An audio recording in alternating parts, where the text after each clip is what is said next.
आज हम बात करेंगे एंडोक्राइनोलॉजी की one of the saddest story की, मैरी एन बेवन की। मैरी एन बेवन 1874 में इंग्लैंड में पैदा हुई थी। उनकी शादी 1902 में हुई थी और उनके 4 बच्चे थे।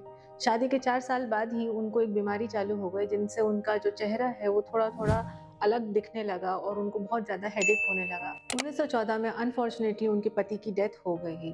उनकी शक्ल इतनी ज़्यादा डिसमॉर्फ हो चुकी थी कि उनके लिए रेगुलरली एज अ नर्स काम करना बहुत मुश्किल हो गया था। बाहर निकलना भी बहुत मुश्किल था क्योंकि लोग उनका मजाक उड़ाते थे।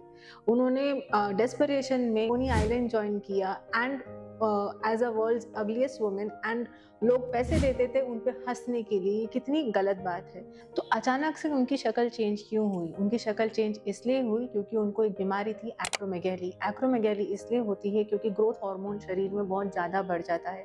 पिट्यूटरी एक ग्लैंड है, उसमें एक ट्यूमर था जिसका साइज बहुत ज़्यादा बड़ा हो गया था, जिसकी वजह से उन्हें बहुत ज़्यादा सिरदर्द भी होता था।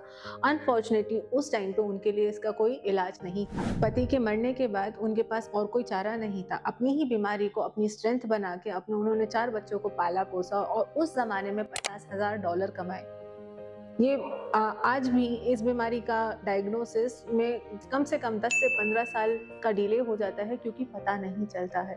तो अगर आपको ऐसे सिम्टम्स हैं कि आपकी उंगली में रिंग टाइट हो रही है, या फिर आपका पैर का साइज बार बार चेंज हो रहा है, या आपको ऐसा लगता है कि आपका चेहरा बदल गया है, जो आपके फेशियल बोन्स हैं वो ज़्यादा प्रोमिनेंट हो गए हैं, दांत में गैप आ गए हैं, नोज थोड़ी मोटी हो गई है, ये सारी चीज़ें हैं, अगर सिर दर्द बार बार होता है, अचानक से शुगर आ गई है, तो शायद आपको भी ये बीमारी हो सकती है।